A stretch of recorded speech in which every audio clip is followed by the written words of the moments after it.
Hola mi gente, buenos días, ¿cómo van? Espero que todo vaya excelente.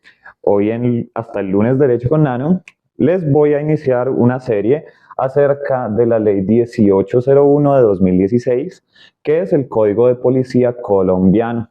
Vamos a revisar el código de principio a fin porque es importantísimo que lo conozcamos como ciudadanos. Y lo vamos a revisar de una manera sencilla, vamos a ver su aplicación en la vida cotidiana, vamos a ver qué debemos y qué no debemos hacer para convivir de una manera sana. Y pues hoy es la introducción del código. Hoy vamos a mirar para qué fue creado y a partir de la próxima semana empezamos a desglosar derechos y deberes. Entonces, vamos allá.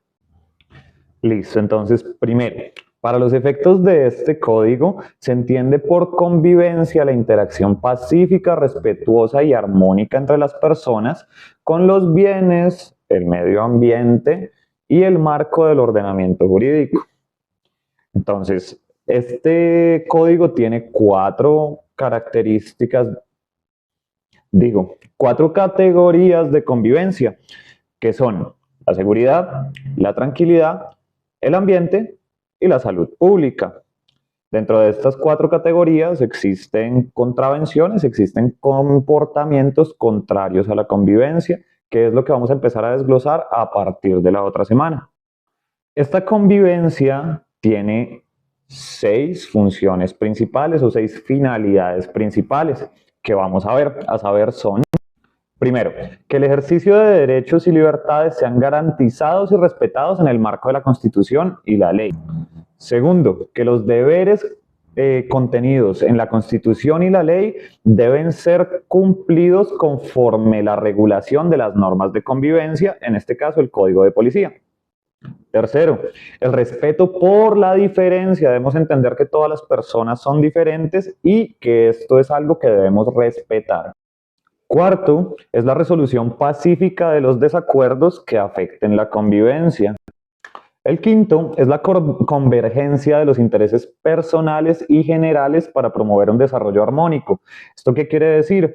Que debemos encontrar un punto medio donde se encuentren los intereses particulares y los intereses generales que nos pueda generar un desarrollo armónico de ambos intereses al mismo tiempo, sin que uno pase por encima del otro. Y la última finalidad de la convivencia es la prevalencia de los valores sociales de solidaridad, tolerancia, responsabilidad, honradez, respeto, bondad, libertad, justicia, igualdad, fraternidad, lealtad, prudencia y paz. ¿Esto qué quiere decir? Que todos esos valores prevalecen sobre cualquier actuar que nosotros como humanos despleguemos. ¿Eso qué quiere decir? Que si yo voy por la calle y de repente alguien me cierra y eso me molesta, pues para mantener la sana convivencia yo debería tolerar el hecho de lo que me ha molestado y debería tratar a la persona con bondad, con justicia, con igualdad y todos estos que ya vimos. Pero pues eso es solo una teoría. Usted y yo que vivimos en Colombia sabemos que en realidad eso no es así y no se aplica tanto y la policía prácticamente no lo aplica. Ellos son los que menos conocen el código. Pero bueno, no estamos acá para criticar a la policía. Vamos a ver ahora qué son los principios que rigen este código. Y bueno, primero que nada debemos definir qué es un principio. Un principio es la base rectora de una norma, es decir, la forma en que se debe aplicar el código. Son unas máximas contra las cuales no se puede atentar ni los funcionarios públicos ni los ciudadanos. Y entonces vamos allá. El primer principio y el más importante de todos es el respeto de la vida y de la dignidad humana. A ver, si no somos capaces de respetar la vida de otro ser humano, no hay ninguna otra base para la convivencia y todo se va al carajo. El segundo principio, es la protección y respeto a los derechos humanos. Los derechos humanos, los derechos humanos son unos derechos que tenemos básicamente por existir como seres humanos, que por el solo hecho de haber nacido como seres humanos son derechos que nos deben respetar. Estos derechos nacen con la Declaración de los Derechos Universal de los Derechos Humanos de la Asamblea General de las Naciones Unidas en 1948, posterior a la Segunda Guerra Mundial, y con el interés de proteger los derechos de toda la humanidad, sin importar raza, religión, sexo, color, nacimiento, nacionalidad, ni ningún otro factor que pueda llegar a ser diferenciador entre seres humanos. El tercer punto, o el tercer principio, es la prevalencia de los derechos de los niños, niñas y adolescentes y su protección integral. ¿Esto qué quiere decir? Que en cualquier ámbito donde choquen dos derechos, como por ejemplo mi derecho de marihuanero de consumir marihuana en la calle y el derecho del niño de recrearse en un parque, obviamente van a prevalecer los derechos de los niños.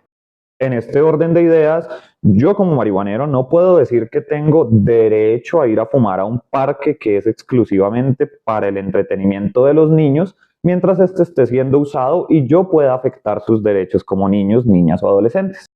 El cuarto principio es la igualdad ante la ley. ¿Qué dice este principio? Que todos somos iguales ante la ley, a excepción de ciertas discriminaciones positivas que existen dentro de la misma ley, como por ejemplo la discriminación positiva que hay hacia los ancianos, hacia las mujeres en estado de embarazo, hacia los niños, niñas y adolescentes, y hacia otro tipo de poblaciones que tienen ciertas categorías de vulnerabilidad. El quinto principio es el principio de la libertad y la autorregulación. ¿Esto qué quiere decir? Que como individuos somos libres de despegar la conducta que queramos, siempre y cuando esta conducta no atente contra los derechos de los demás. ¿Por qué? Porque hay que saber que mis derechos van hasta donde empiezan los derechos de la otra persona. El sexto principio es el reconocimiento y respeto de las diferencias culturales, la autonomía, identidad regional, la diversidad y la no discriminación. Pues el servicio que el principio en sí es bastante autoexplicatorio. No creo que necesite pues decirles, papi, no puedes discriminar al costeño porque es costeño, ni al paisa pues, porque es paisa, ni al rolo porque es rolo, ni a Lopita porque es de allá y le gusta la lechona. ¿Me entiendes? Debemos entender que todos somos iguales y pues que la discriminación no está bien en ningún nivel. El séptimo principio es el derecho al debido proceso. ¿Qué quiere decir esto? En Colombia, para todas las actuaciones judiciales y administrativas, existe un debido proceso que está plasmado en los códigos y cuando este debido proceso no se respeta, las actuaciones vienen a ser nulas. No de pleno derecho, hay que pedirlo, pero si el debido proceso no se respeta, la actuación consecuente tendrá una nulidad. El octavo principio es la protección de la diversidad e integridad del ambiente y patrimonio ecológico. ¿Esto qué quiere decir?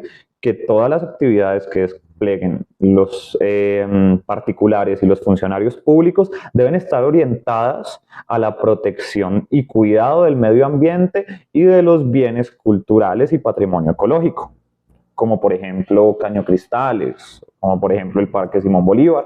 Son lugares que deben ser protegidos y deben ser excluidos de actividades que puedan dañar el patrimonio ecológico que tiene para nuestro país.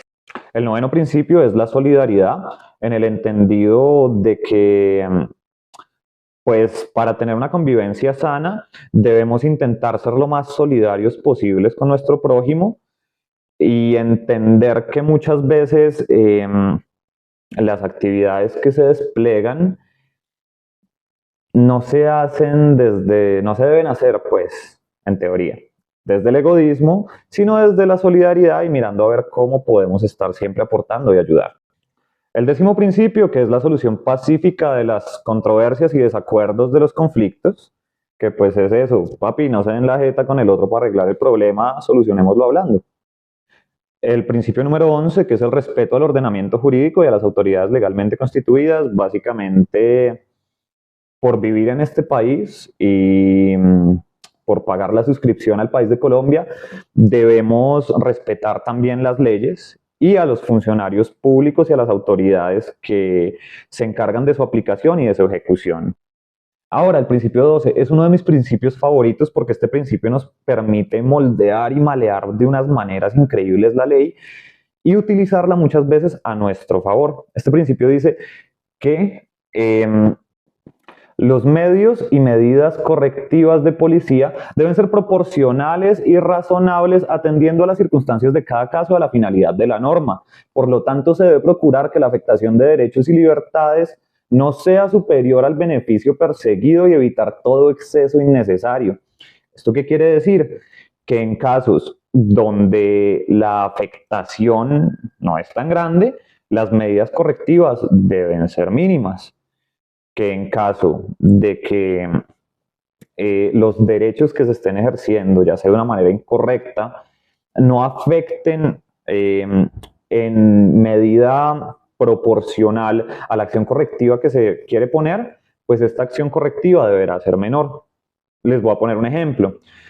Por ejemplo, una persona que está haciendo una fiesta un día sábado, esta persona pues en realidad sí está afectando ciertos derechos a la paz, a la tranquilidad de algunas personas, tal vez de sus vecinos, tal vez del vecindario, pero al ser un sábado en la noche, donde en teoría muchas personas no deben, la mayoría de personas no deben trabajar el domingo, pues no está haciendo una gran afectación, por lo cual la medida correctiva no hay necesidad de que sea una multa o que sea una imposición sancionatoria, sino que simplemente puede ser un correctivo verbal y ya si hay reincidencia se puede observar todo el tema de aplicar medidas correctivas como multas.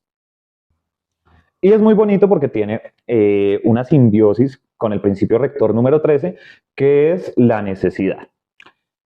¿Qué quiere decir esto? Las autoridades de policía solo podrán adoptar los medios y medidas rigurosamente necesarias e idóneas para la preservación y restablecimiento del orden público cuando la aplicación de otros mecanismos de protección, restauración, educación o de prevención resulte ineficaz para alcanzar el fin propuesto. ¿Qué quiere decir esto? Lo voy a explicar con un ejemplo práctico. Por ejemplo, la vez pasada yo estaba en un parque, me estaba fumando un baretico y llegaron los policías a decirme que yo no podía hacerlo. Yo les dije, perfecto, yo no puedo hacerlo, lo apago. En este caso, atendiendo al principio de la necesidad y de la proporcionalidad y racionalidad, a mí no deberían imponerme una sanción o un comparendo, dado que yo entendí que mi actuar estaba incorrecto y lo que debía hacer era apagarlo, lo hice y me retiré del lugar. Atendiendo a la necesidad, no es necesario imponer una medida correctiva como una multa o un comparendo, y tampoco sería proporcional, dado que yo no generé una afectación mayor y tampoco generé resistencia ante la medida de educación que utilizaron los policías en ese momento. Y pues ya, básicamente eso sería el contenido de hoy. Espero que les sirva, espero que aprendan mucho conmigo. Voy a intentar traerles el código lo más desglosado posible. Y así como este código, después de que veamos el código de policía, vamos a empezar a ver otras leyes de aplicación cotidiano, de ámbito cotidiano, como la ley de tránsito. Y vamos mirando a ver qué les va interesando. Por el momento les agradezco por asistir. Espero que me regalen un like, que me dejen un comentario para saber qué tipo de contenido les gustaría ver en esta sección de los lunes y que compartan si siente que les puede servir a alguien que conocen. Les mando un besito y espero que tengan un excelente resto de lunes. Chao pues.